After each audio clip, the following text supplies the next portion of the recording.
All right. So about point in time, we're based in Allen, Texas. We're founded about 4 years ago, and with Meeting Mapper, there's been over 1 million meetings completed, estimated, probably more than that over the last 4 years. So I get a lot of times, what's the difference between an obstacle and an objection? An obstacle is a thing or person that blocks one's way to, or prevents or hinders progress. And the typical one is the executive assistant, the gatekeeper, kind of represents on this screen right here. So that's an obstacle. It's something that you got to overcome. The next is, what's an objection? An objection, expression or feeling of disapproval or opposition, a reason for disagreeing. There's the common ones of, no budget, don't have anybody. That's objections to try to prevent you from moving forward or disagreeing with you. So let me ask you a quick question. I'm going to put out a question out here. And if you could, please go ahead and answer, does your organization have customers' obstacles, objections documented somewhere that you can use, or the new sales guy comes on if they can do that? So if you could, please go ahead and answer that question. Yes, no, or not for sure.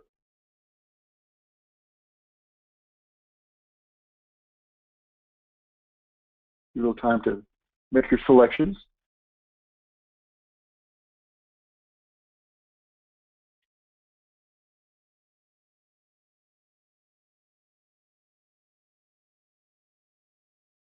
All right.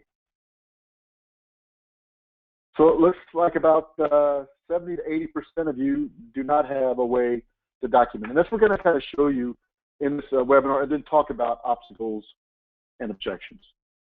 Obstacles usually occur first in the selling cycle. Normally, you counter them first.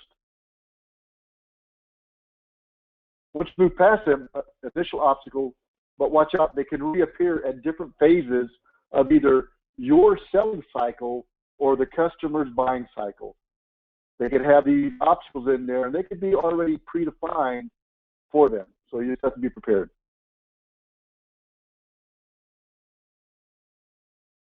When do obstacles and objections occur? At every step in the sales cycle. I don't think I've ever been through a sales cycle where I have not gotten multiple obstacles or objections to overcome to be able to make the sell and move past or continue with selling. The initial call, normally as somebody, the gatekeeper, you're trying to get past the executive assistant. You're trying to get to somebody in the chain of command that can make a decision. The initial call is really tough. If you don't have your pitch down, it's really kind of tough to get through that initial one. Are you calling the right person initially? The initial demo and presentation. First time they may be seeing your product, then they're going to start asking you questions, maybe put some obstacles in there and objections, and we're going to detail some of those. And during the trial. One of the biggest is, oh yeah, on a 30-day trial, then you come up to, okay, 30-day trial's over, well, we didn't have anybody to be able to spend any cycles on it. So it's almost inherent to have some skin in the game when they do trials and things like this, to be able to know that they'll put people aside to be able to do, or a pilot, or anything like that. And during the close meeting, there's always some objection or obstacle. If you don't know the customer's buying cycle, then this is where an obstacle can occur very quickly and hamper your ability to go ahead and move the deal forward.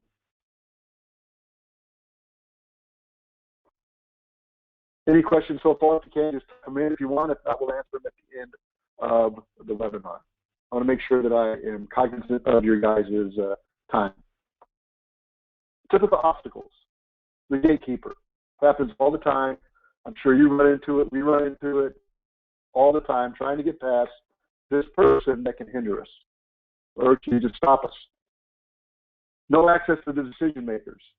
So I'm got past the gatekeeper. I'm talking to some individuals in the deal, and I can't seem to access or at least identify the decision makers. That's telling me as a manager that, one, you're in the deal, you're in the opportunity, but you're not at the right level. How do I coach you to be able to move past it? Or it's not a deal. They're using you for something else, but if they're not giving you access to decision makers, it's kind of hard for them to make a decision. For us, people just installed Salesforce. You can use whatever. They just installed something that they need your product on, or they're doing something that they just started. Or maybe they're redoing their Salesforce org. We hear that all the time. We have Salesforce, but we're either going to enterprise or we're having to redo our Salesforce for some issues that we've had along the way. And have not identified the buyers. Decision makers are different sometimes than the buyers. Person can make the decision, but he's not the person that's go ahead and writing out the check. So make sure you identify those buyers very quickly in the selling buying process. And you don't know the customer's buying process. It's one of the key things when I had a sales team is what's the customer buying process and how does it link up to our selling process?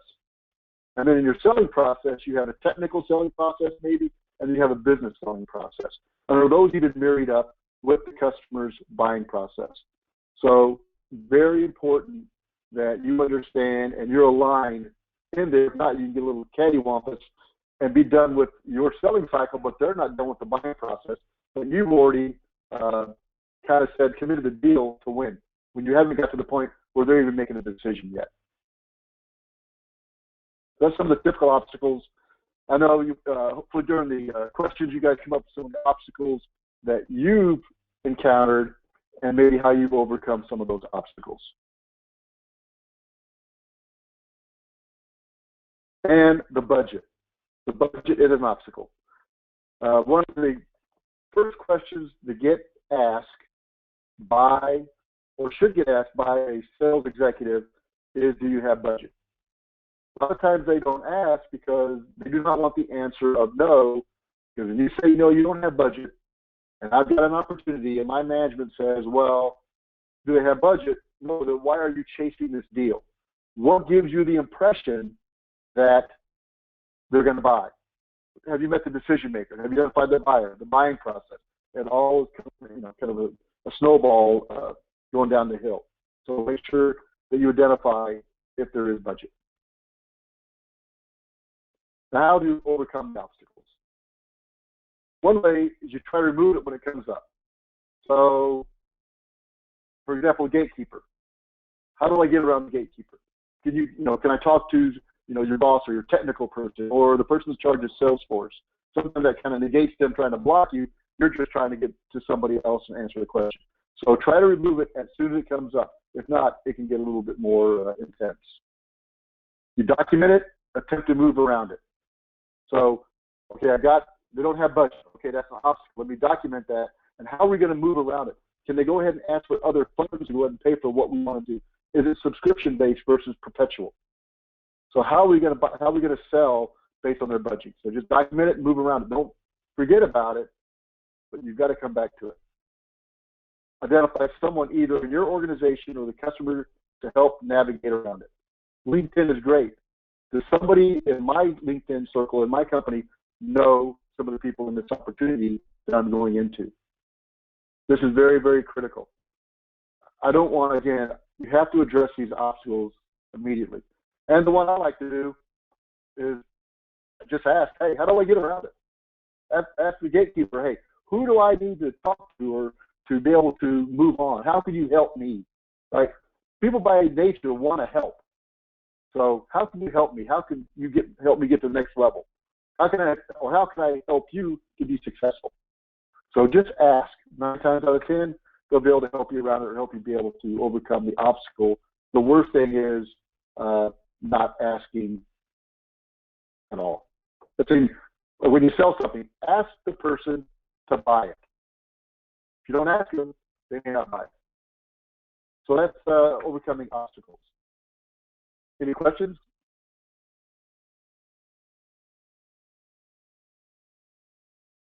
Perfect. Now here's some typical objections. Normally see a lot of kind of objections. One, no budget. First thing they throw out to you, no budget. Not only is it an obstacle, but now it's an objection. Can't afford your solution. And the first thing is, oh, Okay, well, we'll lower the price. That's not good to do. Too complex. Okay, now, for me, when somebody says it's too complex, either we did not do a good job of demoing, and we need to go and figure out how we can go ahead and make it easier or more simplified for the user. Not a priority. Hear it all the time. People may do a trial, and then it becomes not a priority.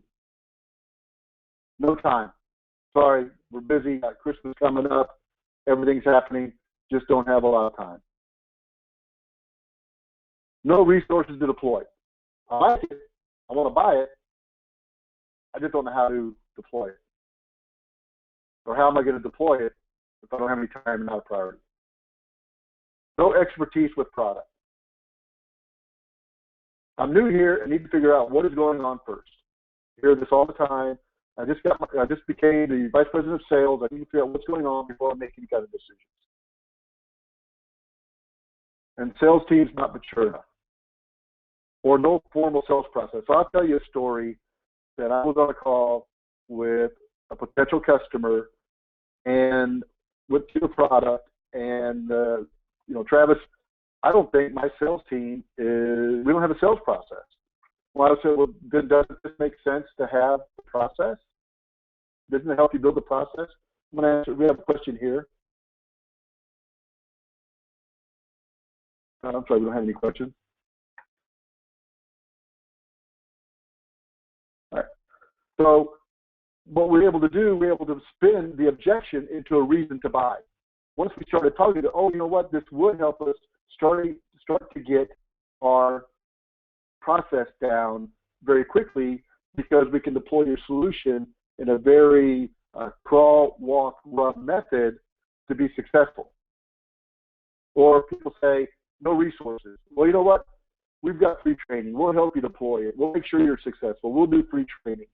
No expertise. We'll ensure that you're trained up on the product. It's not costing us any more to be able to do this.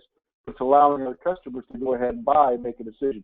There's mitigation to all objections, whether you do the mitigation or as a team, you and the customer comes up and you guys mitigate it together. But there's always mitigations and be able to move around objections.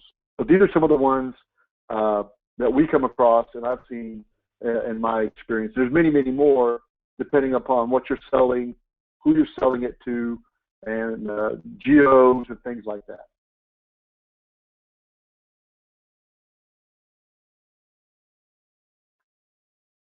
So how to mitigate objections? One, you turn it into a reason to move forward. Identify that they have a pain point, they're trying to mitigate that pain point, and your solution solves their pain point or their challenge. So now you turn that objection for them to want to move forward with your product. Give examples of your solution software done at other customers. For example, at customer A, we ahead and increased adoption and usage of Salesforce by over 65%. Give them an example so they can start formulating these examples in their head, and eventually they'll go, oh, so I can go ahead and do this X with your software or your solution. Yes. Okay, now, okay, let's move forward. Let's at least get to the next level. You know, it's like eating a pizza. You take it, slice by slice until the whole pizza's ate. So give some good examples, have them documented for your use. And so an objection is a reason for me to ask more questions, to show more interest in my customer. It shows that I'm actually listening to them and understanding their problem or their challenge. So it's a way for me to really understand what's going on and dig in deeper with my customers and get a better understanding of what's going on.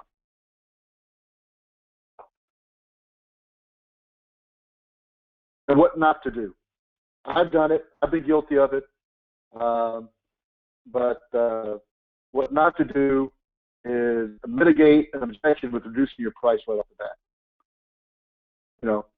Okay, well, there's reason to negotiate pricing, but not to mitigate an objection right off the bat. It's okay, you know what? I'll give you 25, 50% discount. That is not a way to mitigate an objection.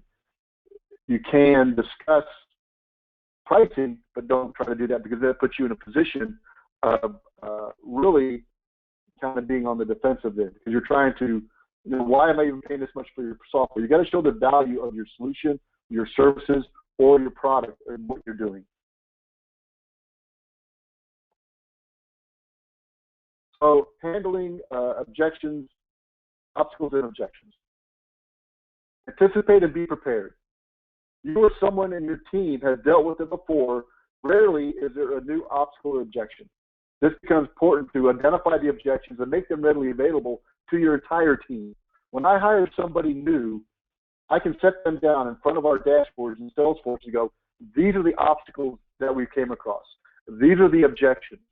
These are where we're strong. This is where we're weak. This is our competitors. We have all the information. So now when I hire somebody new, they're able to hit the road quicker, which means they're making plan, which means they're generating revenue. And probably 30 to 40% less time with the information that we provide from historical information from meetings. Understand how your competition will overcome the objection, and what are the customer's alternative, right? So if they throw an objection out to you, how would your competitor go ahead and deal with it? Or the customer may be thinking of an alternative solution to what you're trying to sell or what you're trying to do. So be prepared for that and have that kind of in your bag of tricks when they do come across that. Identifying the competition quickly in an opportunity is key to winning, because then I can mitigate their ability to win very quickly, because I can start shooting down some of the things that they may be better or not as good as what we do or what you do. And always address them. They won't go away. Just because the customer hasn't talked about that objection in the last 2 meetings, or has talked about that obstacle, or you haven't overcame that obstacle, don't think that's going to go away. It's going to come back to bite you very quickly when you try to close this opportunity and you've already committed the deal. So just be prepared that this is going to happen, and how is that going to happen? And what do I got to do, and start documenting it. So I'm going to give you a couple, not really a demo, but some screen captures of information that we built some dashboards on and how we get that information. So one of them, we built a dashboard called Sales Enablement inside of Salesforce. So one of the dashboards for the reports is objections and opportunities. In what stage of an opportunity am I hearing objections, right? Is it from the discovery? Is it qualification? Is I the decision maker? Is it closing? Where am I hearing these objections? So now when I hire somebody new or I go to another opportunity, I can almost think, okay, this might happen. How do I mitigate it? The same as obstacles. Where am I seeing these obstacles, and what stage of an opportunity? Another one is pain points. Everybody's pain points are different, but from an industry perspective, if technology, for example, is buying your solution or software, their pain points are probably pretty similar. So now I understand what the pain point is, what the obstacle may be, and what objection, to start formulating my plan. And decisions based on your strengths, right? What decisions have been made because of our product, what we do well? And what decisions have been made because of what we don't do well? Some of by type, meeting, competitors by state, and how often have I seen competitors in an opportunity? Where am I typically going to see my competitors, and when will I see them during an opportunity? So this is all what we built these reports, and this data is gathered from the interactions that you're having with your customers using a meeting mapper. It's very easy to gather. This is just a subset of the over 75 data points that we gather, but it's really, you gather it from this interface. And you can change the actions, what's available, what you've selected. These are all based on your methodology. You can go ahead and put what you want in there based on how you operate or how you want your team to operate. You go from, what's the actions coming out of the meeting? What are the decisions that we both agreed upon? Who are the competitors? What are the pain points? What's your strengths? What's your weaknesses? What are the obstacles? What are the objections? What are the why buys? if this is all you want to capture in a meeting, the data that you would gather would be just phenomenal in order to be able to help, number one, close business, close other team members' opportunities. From a management perspective, it's invaluable to me because I understand where we're at, and you're not going to say something's going to close when you haven't ID the decision maker yet. There's just absolutely no way. So this is very, very easy to use, and it's just part of Meet Mapper, and it's called Actionable Intelligence. So what I like to do is open it up to any questions that you guys, anybody would have. It would be happy to answer them. So I'm going to go ahead and unmute everybody.